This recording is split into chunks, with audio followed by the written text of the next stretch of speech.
미국은 이란의 강화된 대한미사일 동굴에 최신 5,000파운드 벙커버스터를 투하했습니다. 그 결과는 완전한 파괴, 혼돈, 그리고 공포였습니다. 이 표적들은 단순한 지도상의 위치가 아니라 물라정권 테러 해군의 핵심이자 전 세계 석유 5분의 1의 흐름을 위협하는 숨겨진 동력이었습니다. 이것은 미국이 전쟁에서 계속 공격적으로 나아가며 세운 또 하나의 이정표입니다. 이제까지 사용된 적 없는 무기들과 B-2, 스텔스 폭격기 B-1, 강력한 폭격기 B-52, 포화 폭격기까지 동원된 동시다발적인 작전을 계속 이어가면서 그 효과는 이란 군대에 치명적입니다. 이러한 전개 상황에 대해 다룰 내용이 많지만 먼저 새로운 벙커버스터와 그것이 최근에 어떻게 사용되었는지에 대해 이야기해 보겠습니다. 모든 일은 3월 17일 밤 며칠 전에 시작됐습니다. 미국 항공기가 이란 남부 해안선을 넘어 이동하여 5,000파운드짜리 벙커버스터를 대량으로 투하했습니다. 이것들은 무작위 목표가 아니었고 폭탄은 호르무즈 해역 가장자리에 지어진 이란이 눈에 띄지 않게 대함 순항미사일을 저장해 온 지하시설을 겨냥했습니다. 그 미사일 기지들에는 모두 이유가 있었습니다. 이란은 해협을 지나는 유조선을 위협하려 미사일을 배치하고 소형 공격장에 기뢰를 실어 주요 항로에 설치하며 순찰과 선박 괴롭힘 임무도 수행했습니다. 조금씩 압박이 쌓여가다가 결국 해협을 통과하는 교통이 완전히 멈췄습니다. 그때부터 전 세계적인 영향이 시작됐습니다. 이 좁은 해역을 통해 매일 거의 2천만 배럴의 석유가 운반됩니다. 선박이 정지하면 충격이 빠르게 전달됩니다. 석유 시장은 즉각 반응했고 며칠 만에 유가는 배럴당 110달러를 돌파했습니다. 이 충격은 에너지 분야에만 그치지 않았습니다. 비용 상승은 주유소 연료, 항공권, 식료품 등 여러 곳에서 나타나고 있습니다. 많은 분들이 익숙하게 느끼실 일입니다. 그래서 미국이 이란 표적을 공격하기로 했습니다. 임무를 수행한 폭탄은 GBU-72라고 불리며 이는 군대가 이전에 사용했던 것보다 큰 진보를 의미합니다. 각 폭탄은 약 5,000매 파운드 정도 나가지만 단순히 크기만의 문제가 아닙니다. 그 무게의 대부분은 BLU-138로 알려진 두꺼운 강철 탄두에서 나옵니다. 그 탄피가 튼튼하게 만들어진 데는 이유가 있습니다. 충격을 견뎌야 하고 형태를 유지해야 하며 부서지지 않고 계속 앞으로 나아가야 하기 때문입니다. 껍질 안이 본격적으로 일이 시작되는 곳입니다. 폭탄 안에는 1,000파운드가 넘는 고폭 화약이 들어있습니다. PBXN-109와 AFX-757을 혼합물입니다. 이 폭약들은 낙하와 충격에 안정적이며 적절한 순간 모든 에너지를 한 번에 방출하도록 설계됐습니다. 이 폭탄은 단순히 강한 충격만 주는 것이 아니라 정밀하게 타격합니다. 최대 피해를 주는 순간에 힘을 집중하며 정밀한 유도 시스템이 이를 가능하게 합니다. JDAM 시스템은 후방에서 GPS와 자체 내부 항법 장치를 함께 사용해 폭탄을 목표 지점까지 유도합니다. 조건이 완벽하지 않더라도 낙하하는 동안 계속해서 경로를 조정합니다. 이 폭탄들은 목표 지점 몇 미터 이내에 떨어질 수 있습니다. 단순한 낙하가 아닌 통제되고 정확하게 투하되는 것입니다. 이 무기의 특징은 폭발 전 깊이 침투하는 점입니다. 이 폭탄은 고도에서 투하되어 중력에 의해 점점 빨라지며 지면에 도달할 때 강한 힘을 냅니다. 마치 고속열차가 강철에 부딪히는 위력과 같습니다. 속도와 단단한 앞부분 덕분에 이 무기는 150피트 이상의 흙이나 약 15피트 두께의 철근 콘크리트도 뚫을 수 있습니다. 하지만 진짜 장점은 그 다음에 일어난 일에서 나옵니다. 폭탄 내부에는 스마트 신관이 들어있는데 이 신관은 흙, 암석, 콘크리트 층을 뚫고 들어가면서 주변의 저항을 감지합니다. 충돌하자마자 폭발하는 대신 이 폭탄은 기다립니다. 적절한 지점에 도달할 때까지 계속 더 깊이 파고들다가 가장 큰 피해를 줄 수 있는 바로 그 순간에 폭발을 일으킵니다. 마침내 폭발이 일어나면 그것은 지하 깊숙이 묻힌 상태에서 발생합니다. 충격파가 터널을 관통하고 방을 무너뜨리며 내부에서부터 모든 것을 지지깁니다. 이 폭탄이 사용되면 땅이 단순히 갈라지는 게 아니라 움직입니다. 이 점이 이 무기가 이란의 견고한 목표물에 효과적인 이유입니다. 이란의 미사일 시스템은 발사 준비가 될 때까지 콘크리트와 암석층으로 보호되는 긴 지하 터널 속에 숨겨지도록 설계되었습니다. 이 무기는 그 이점을 약점으로 바꿔 그들이 생존하도록 설계된 공간을 파괴합니다. GBU-72는 갑자기 등장한 것처럼 보이지만 사실 그렇지 않습니다. 이 무기는 수년 전부터 개발됐으며 2021년 미국 사격장에서 F-15E 스트라이크 이글 전투기로 초기 버전을 시험 투하했습니다. 당시엔 기본 사항만 점검하며 정확한 명중 여부를 확인했습니다. 실제 조건에서 예상한 만큼 깊이 관통할 수 있을까? 초기 시험에서 가능성이 보여 개발이 진전되었습니다. 2024년 NB1 폭격기 로우 시험을 시작하며 상황이 달라졌습니다. 엔지니어들은 폭탄을 날개 아래 외부력에 장착하는 방법도 연구해야 했습니다.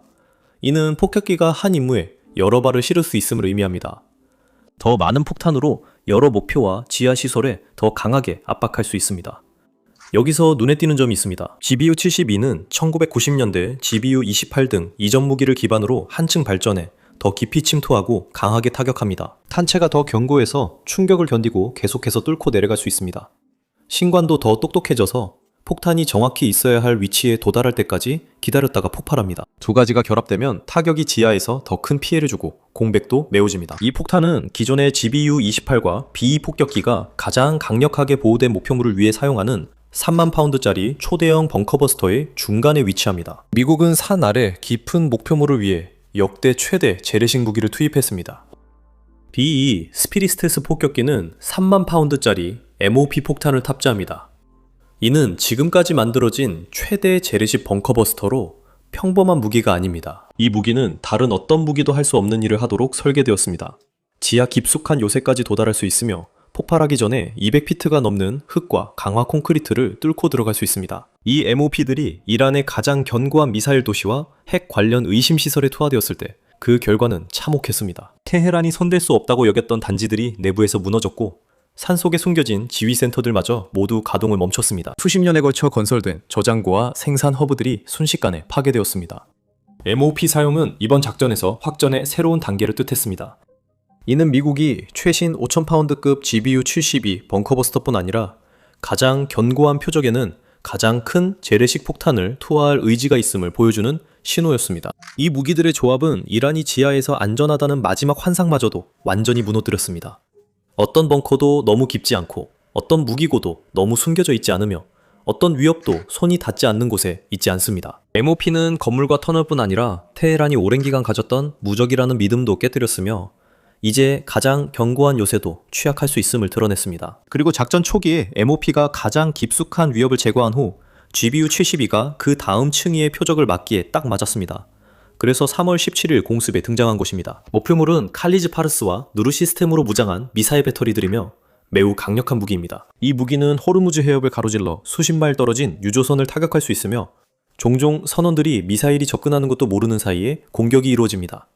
이런 시스템이 가동 중인 한 해협을 지나는 선박들은 항상 위협에 노출되어 있었습니다. 지하 저장고와 발사기지가 타격을 받자 상황이 급변했습니다. 은폐된 위치가 없으니 미사일 우위가 사라지고 선박 위험도 줄었습니다. 이것은 세계에서 가장 중요한 해상 운송로 중 하나에서 다시 선박 운항을 재개하는 데 있어 핵심적인 단계 중 하나입니다. 그리고 그 흐름이 회복되기 시작하면 유가에 대한 압박이 완화되기 시작하고 결국 연료나 식료품 같은 일상적인 비용에도 그 영향이 나타납니다. 이 해양 공격은 몇 주간 계속된 대규모 공습 작전의 일부였습니다. 미국이 P2, P1, P-52 세 종류 장거리 폭격기를 함께 운용해 이 작전이 효과적이었습니다. 각 폭격기는 역할이 있으며 이들을 결합하면 지속적으로 압박이 이어집니다. 이란은 공격을 받고 회복을 시도하지만 재정비 전에 또 공격당합니다. 보통 B2 스피리드로 시작합니다. 이 스텔스 폭격기는 탐지 없이 방어망을 돌파하도록 설계됐습니다. 이 폭격기의 형태는 레이더 신호를 굴절시키고 표면은 신호를 흡수해서 대륙 전체를 가로질러 비행해도 탐지하기가 매우 어렵습니다. 이 임무들은 보통 미주리주 화이트맨 공군기지에서 시작해 공중급유를 받으며 수십 시간 지속됩니다. 작전 초기의 P-52 폭격기들은 포르도우와 나탄즈 같은 가장 깊고 엄중하게 보호된 목표물들을 노렸고 대형 벙커버스터로 지하시설을 붕괴시켰습니다. 이제는 초점이 조금 달라졌습니다. 그들은 GBU-72로 해안미사일 기지와 강화된 발사 지역을 타격 중입니다. 여전히 어려운 목표이지만 가장 깊진 않습니다. B2 폭격기는 은밀하게 움직이기 때문에 먼저 타격을 가해 주요 방어시설을 무력화시키고 그 다음에 이어질 모든 작전을 위한 길을 열 수 있습니다. 방어시설이 약해지면 모든 게 더 빨라집니다. 그때 B1B 랜서가 투입됩니다. 이 폭격기는 매우 빠르며 날개를 뒤로 젖히면 초음속 속도까지 낼 수 있습니다. 이들 중 상당수는 영국 RAF 페어포드 기지에 배치돼 이란까지 더 가까워지고 더 많은 임무를 빠르게 수행할 수 있습니다. 그리고 이것이 중요한 이유는 이 단계가 바로 속도와 추진력에 달려있기 때문입니다. B1 폭격기는 벙커버스터, 정밀폭탄, 순항미사일까지 최대 75,000파운드 무기를 탑재할 수 있습니다. B2 폭격기가 장까다로운 목표를 먼저 파괴하고 B1 폭격기가 나머지 목표를 신속히 타격합니다. 지휘소, 미사일 조립시설, 그리고 살아남은 해안포대까지. 경우에 따라서는 GBU-72를 외부 장착대에 탑재하기도 했는데 이는 이 시스템이 얼마나 유연해졌는지를 보여줍니다. 이들의 빠른 속도와 대형 적재 능력 덕분에 한 번의 출격으로 여러 목표를 타격할 수 있습니다. 이는 이란이 장비를 이동하거나 복구하는 것을 매우 어렵게 만듭니다. 그리고 P-52 스트라토포트리스가 있는데 이 폭격기는 또 다른 종류의 강점을 가지고 있습니다. 이 비행기는 냉전 시대부터 존재했지만 여전히 강력한 화력을 자랑합니다. 상당수는 RAF 페어포드에서 운용되며 언제든지 출격 준비가 되어 있습니다. P-52는 수시간 공중에 머물며 선회하거나 반복 공격하고 안전한 거리에서 순항 미사일도 발사할 수 있습니다. 이번 작전에서 그들은 더 넓은 네트워크, 비행장, 연료 저장고, 미사일 포대, 그리고 전체 운영을 유지하는 지원 시설에 집중했습니다. P-52는 스텔스기가 아니어서 그 존재만으로도 의미가 있습니다. 이란 방공망이 약해져 대형 폭격기도 위험이 적게 작전할 수 있음을 보여줍니다. 전체적으로 릴레이처럼 연결되어 있습니다. B2 폭격기가 먼저 조용히 가장 어려운 목표를 제거하고 이어 B1 폭격기가 속도와 화력으로 피해를 확장하며 압박을 이어갑니다. B-52 폭격기는 전투에서 남아있는 것들을 계속 약화시키고 다시 작동하지 못하게 만듭니다. 그 순환이 계속 반복되면서 시간이 지날수록 효과가 누적됩니다. 수천 개의 목표물이 파괴됐습니다. 테헤란 근처 지휘소, 걸프 연안 해군 기지, 선박 공격 지원 지하 미사일 기지 등이 포함됩니다. 이 혼란 속에서도 저와 함께 계신다면 좋아요 버튼 눌러주세요. 오늘 폭발하는 것 중 식료품 값 안 오르는 유일한 겁니다. 석유 시장보다 먼저 소식을 받고 싶다면 구독과 알림 설정 부탁드립니다. 계속하겠습니다. 폭격기들이 이렇게 자유롭게 작전을 펼칠 수 있었던 이유를 이해하려면 시야를 넓혀서 이 전체 분쟁이 어떻게 시작됐는지 살펴봐야 합니다. 미국과 이스라엘 정보기관이 테헤란에서 고위 지도부 회의 신호를 포착한 후 에픽 퓨리 작전이라는 주요 군사작전이 2월 28일에 시작됐습니다. 트럼프 대통령은 전날 최종 명령을 내렸고 곧 모든 일이 신속히 진행됐습니다. 몇 시간 만에 수십 대의 항공기가 출격했고 순항미사일과 정밀무기가 이를 지원했습니다. 첫 목표는 최고 지휘부를 한 번에 제거하는 대담한 작전이었습니다. 첫 번째 공격에서 최고 지도자 아야톨라 알리 하메네이와 전 대통령 마흐무드 아마디네자드, 국방장관, 그리고 군 최고 사령관 등 여러 고위 인사들이 사망했습니다. 이스라엘 전투기는 목표를 미국의 토마호크 미사일과 유도폭탄은 테헤란과 주요 도시 핵심 지점을 동시에 타격했습니다. 물리적 공격과 사이버 공격으로 인터넷이 차단되고 잠시 국영방송도 장악당했습니다. 폭탄이 떨어지자 모든 계층에 혼란이 일어났습니다. 24시간 만에 1000개 넘는 목표물이 타격당했습니다. 이 숫자는 거의 10배로 늘었습니다. 테헤란 등 주요 도시 주변 방공 시스템이 먼저 파괴될 이후 공격이 가능해졌습니다. 미사일 발사대, 레이더 기지, 지휘본부가 초기에 파괴됐습니다.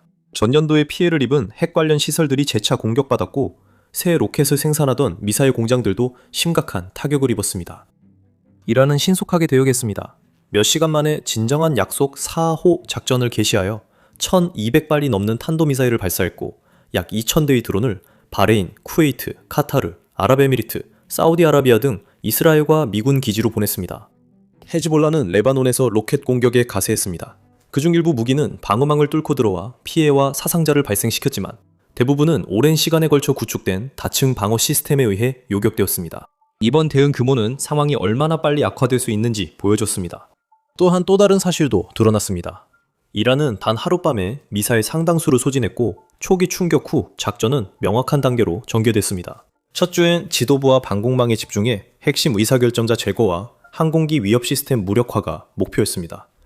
러시아에서 도입한 것을 포함한 지대공 미사일 시스템들이 하나씩 추적되어 파괴되었습니다. 그래서 이후에는 스텔스기가 아닌 항공기도 더 안전하게 이란 영공 깊숙이 들어갈 수 있었습니다. 이란 해군도 초기에 큰 피해를 입었고 호위함이 침몰하는 등 그들의 대응 능력이 더욱 약화되었습니다. 둘째 주가 되자 초점이 바뀌었습니다. 관심은 미사일 비축량과 에너지 인프라로 옮겨갔습니다. 이란의 탄도미사일 생산 시설이 공격을 받아 미사일 보충 속도가 느려졌습니다. 이스파한과 같은 곳에 남아있던 핵 관련 시설들도 다시 한번 공격을 받아 어떤 것도 빠르게 재가동되지 못하도록 했습니다. 동시에 이란은 호르무즈 해협을 봉쇄하려 하며 긴장을 고조시켰습니다. 기뢰가 설치되고 선박들이 공격을 받았으며 항법을 방해하기 위해 GPS 신호가 교란되었습니다. 하지만 이러한 조치에는 단점이 있었습니다. 이로 인해 이란 해안 방어가 가장 강력한 지점이 정확히 드러나게 되었고 그 결과 해당 지점을 더 쉽게 타격할 수 있게 되었습니다. 3주차, 즉 3월 중순쯤이 되자 작전은 더욱 좁혀졌습니다. 초점은 전 세계 해운을 방해하던 해안 위협에 직접 맞춰졌습니다. 그것이 3월 17일 벙커버스터 공격으로 이어졌습니다. 그 시점까지 작전의 각 단계는 이미 이란을 다양한 방식으로 약화시켰습니다. 공장들이 손상되고 저장소가 파괴되면서 미사일 발사는 급격히 줄어들었습니다. 지휘부가 제거되고 통신센터가 타격을 받으면서 지휘 및 통제가 무너졌습니다. 동시에 경제적 영향도 나타나기 시작했습니다. 이란 주요 터미널에서 석유 수출이 거의 끊기다시피 해 정부의 주요 수입원이 막혔지만 그 여파는 이란 내부에만 국한되지 않았습니다. 세계 시장이 반응하며 유조선 항로가 바뀌고 가격이 상승했습니다. 이스라엘이 카타르와 공유하며 세계 천연가스의 3담량을 공급하는 대형 가스전, 사우스파르스 등 주요 가스 인프라를 공격하면서 압박이 더욱 확산됐습니다. 그 조치로 상황이 다시 심각해졌고 이로 인해 작전은 여기까지 오게 됐습니다. 각 단계는 이전 단계를 기반으로 방어를 약화시키고 역량을 줄이며 주요 표적을 드러냈습니다. 폭격기가 해안 미사일 기지를 공격했을 때는 이미 준비가 끝나 있었습니다. 겉보기에는 갑작스러운 확전처럼 보였지만 실제로는 신중히 계획된 과정의 결과였습니다. 이 과정은 모멘텀을 압박으로 바꾸며 전장의 판도를 바꿨습니다. 사상자 수만 봐도 이 분쟁이 얼마나 격렬해졌는지 알 수 있습니다. 이란 측에서는 군 사망자가 수천 명에 달하는 것으로 추정되며 부상자는 그보다 훨씬 많습니다. 하지만 피해를 입은 것은 사람들만이 아닙니다. 예비 부품을 생산하던 공장들이 공격을 받아 파괴되거나 완전히 무너졌기 때문에 전장에서 잃어버린 것은 당분간 다시 돌아오지 않을 것입니다. 미국은 지금까지 13명의 군인을 잃었습니다. 여기에는 KC-135 급유기 승무원과 이란의 보복 공격을 받은 기지의 인원들이 포함됩니다. 이스라엘은 미사일 공격으로 민간인과 군인 등 수십 명의 사상자가 발생했습니다. 걸프 국가들에서도 목표를 벗어난 폭발물 피해가 보고되고 있습니다. 인간적인 피해가 이 지역 전역으로 확산되고 있으며 모든 사람들에게 어떤 식으로든 영향을 미치고 있습니다. 공중전 또한 매우 치열했습니다. 이란은 미국 F-35 라이트닝2 전투기를 타격해 인근 미군 기지에 비상 착륙하게 했다고 주장합니다. 워싱턴은 완전한 격추 사실을 확인하지는 않았지만 이란의 주장은 하늘이 얼마나 치열한 전장이 되었는지 그리고 가장 첨단의 항공기조차도 결코 무적이 아니라는 점을 보여줍니다. 자, 한 걸음 물러서서 보면 그 패턴이 분명해집니다. 이란은 인력, 장비, 인프라를 회복 속도보다 빠르게 잃고 있습니다. 미국과 동맹국도 손실이 있으나 이에 비해 훨씬 적습니다. 무너지는 벙커와 파괴되는 지하시설이 테헤란의 대응 능력을 약화시키고 압박을 높이고 있습니다. 동시에 미국의 작전은 거의 느려지지 않았습니다. 폭격기 작전은 은밀함, 속도, 지속력을 결합해 위험한 지상 공격 없이 지하에 숨겨진 표적을 타격합니다. 각 임무는 이전 임무를 바탕으로 진행되며 이란이 수년간 구축한 방어망을 하나씩 제거하고 있습니다. 하지만 공군력은 전체의 일부에 불과합니다. A-10 워트호그와 아파치 헬기가 해협을 순찰하며 대형 폭격기들이 처리할 수 없는 드론과 고속 공격정, 기뢰를 제거합니다. 이들은 낮게 비행하며 해군 함정의 감시와 화력을 추가로 제공합니다. 지상군 투입은 아직 고려되지 않지만 테헤란이 최후의 공세를 감행하면 가능성은 있습니다. 이번 작전은 단순 폭탄 투하가 아니라 전투 전반을 통제하는 조직적, 다층적 노력입니다. 스텔스 전투기가 가장 어려운 목표를 먼저 타격합니다. 신속한 폭격기가 뒤따라 틈을 더 벌리고 장거리 전력이 남은 표적을 소모시킵니다. 모든 출격은 같은 메시지를 전달합니다. 미국이 통제권을 쥐고 이란의 이점은 사라지고 있습니다. 힘의 균형도 끊임없는 압박 속에서 변하고 있습니다. 그렇다면 이란이 최근 공격을 조용히 받아들였을까요?